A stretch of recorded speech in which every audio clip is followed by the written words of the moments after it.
l'émission Saveurs divines. Cette bonne nouvelle du royaume sera prêchée dans le monde entier pour servir de témoignage à toutes les nations. Alors viendra la fin. Ce pain céleste vous est présenté par Immaculée Niraneza. Shalom, shalom, mes bien-aimés qui écoutent l'émission Saveurs divines.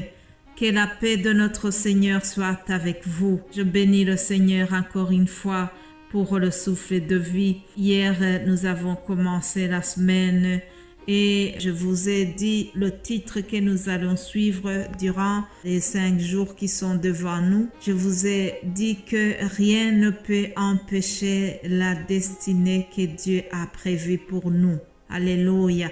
Il y a un destin que Dieu a planifié pour ta vie et quoi qu'il arrive, quelles que soient les tribulations par lesquelles tu passes, sache que rien ne pourra changer ce que Dieu a décidé sur ta vie. Je vous ai introduit l'histoire de Joseph et le Saint-Esprit m'a mis à cœur de faire un pas en arrière pour vous parler encore de Joseph. D'ailleurs, on va voir son histoire jusqu'au moins mercredi. J'espère que d'ici mercredi, j'aurai fini. Sinon, vraiment, je vous encourage vivement à lire l'histoire de Joseph. C'est merveilleux. C'est dans les chapitres 37 à 45, les 10 chapitres de Genèse. Vous voyez, ça vaut la peine de faire le détour dans ces pages pour revoir l'histoire de Joseph si vous avez un peu oublié cela. Ou j'imagine qu'il peut toujours y avoir quelqu'un qui n'est pas nécessairement habitué aux histoires de la Bible. Alors, je vous invite vivement à lire cela. C'est très intéressant. Alors, son histoire se trouve dans Genèse à partir du chapitre 37. Et là, au verset 2, nous voyons que Joseph était âgé de 17 ans. Son aventure commence donc à l'âge de 17 ans. On nous apprend qu'il faisait paître le troupeau avec ses frères. Mais qui est Joseph? C'est un des fils de Jacob. Et il fait partie d'une longue fratrie, une famille nombreuse de 11 enfants. Notons que ces enfants ne sont pas de la même femme. Jacob les avait eus avec au moins 4 femmes différentes. Et la mère de Joseph, c'est Rachel. Rachel était la femme préférée de Jacob. Alors, Jacob avait beaucoup d'affinités pour la maman de Joseph parce qu'elle est restée longtemps stérile avant d'avoir Joseph puis Benjamin.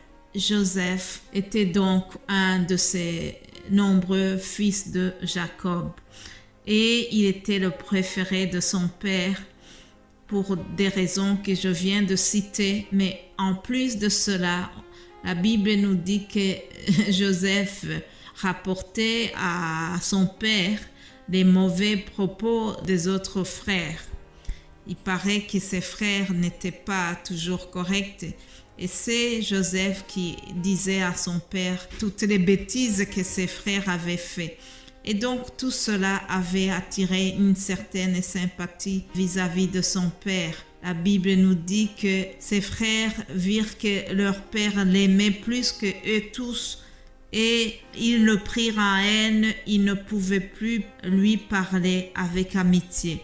Autrement dit, ils avaient de la haine contre Joseph. Mais cette haine a grandi surtout parce que Joseph avait eu des songes qui montrent qu'il allait avoir la suprématie à l'égard de ses frères. Joseph avait eu des rêves qui montre que vraiment Dieu avait prévu la supériorité de Joseph vis-à-vis de ses frères. Et il a raconté ses rêves et les frères l'ont détesté davantage. Alors, sa mésaventure commence lorsque le père de Joseph l'envoie voir ses frères qui gardaient les troupeaux. Donc, il a été envoyé pour donner à manger à ses frères. Et puis, Lorsqu'ils l'ont vu venir de loin, ils ont comploté de le faire mourir. C'est ce que je vous ai lu hier. Ils se sont dit, voici le faiseur de songes qui arrive. Venez maintenant, tuons-le et jetez-le dans une des citernes. Nous dirons qu'une bête féroce l'a dévoré et nous verrons ce que deviendront ces songes. Voilà, tout commence ici. Je vous ai dit que rien ne peut empêcher le destin que Dieu a prévu.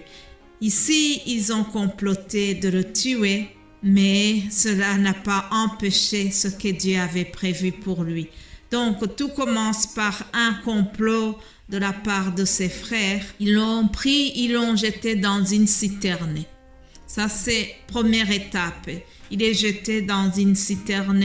Heureusement, la citerne était vide. Alléluia. Au fond de cette citerne, Dieu est déjà au contrôle. La citerne ne contenait pas des animaux méchants qui pouvaient le dévorer. Non, la Bible nous dit que cette citerne était vide et il n'y avait point d'eau. Retenez donc que la protection de Dieu commence déjà à cette étape dans la citerne vide. Alléluia. Puis au verset 26, c'est la deuxième étape, on nous dit que Judas dit à ses frères, que gagnerons-nous à tuer notre frère et à cacher son sang?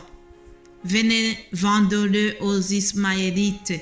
Ne mettons pas la main sur lui car il est notre frère, notre chair. Ses frères l'écoutèrent. Donc Judas a raisonné ses frères, puis ils l'ont retiré et au final, Joseph a été vendu aux marchands des Madianites qui l'ont conduit jusqu'à Égypte.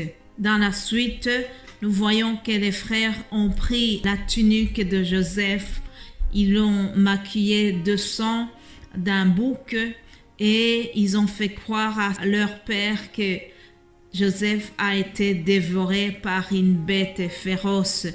Et donc, le père a pleuré beaucoup.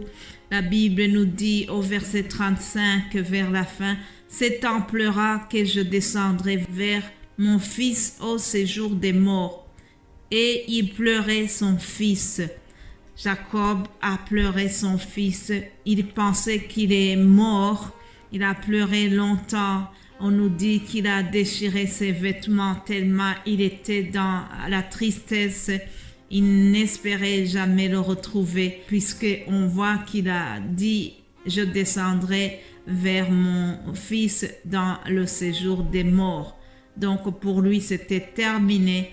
Il pensait que Joseph était mort. Cependant, Dieu n'avait pas dit le dernier mot, chers amis, parce que Dieu était au contrôle et Jacob avait oublié les rêves que son fils avait eus. Je vais terminer cette première partie en t'encourageant. Toi qui se trouves peut-être dans une situation où tu as l'impression d'être au fond de la citerne aussi, je vais t'encourager. Je vais te dire que Dieu n'a pas fini de te faire du bien. Dieu n'a pas oublié ce qu'il a prévu pour toi. Dieu n'a pas abandonné sa fidélité pour toi. La bonté de l'Éternel n'est pas épuisée. Elle se renouvelle chaque matin. Garde confiance. Quelle que soit la situation où tu te trouves, je voudrais te rappeler que le destin de Dieu n'a pas changé. Demain, nous allons continuer la saga de Joseph. Je vous encourage à lire son histoire, s'il vous plaît. Que Dieu vous bénisse et à demain, Dieu voulant. Amen.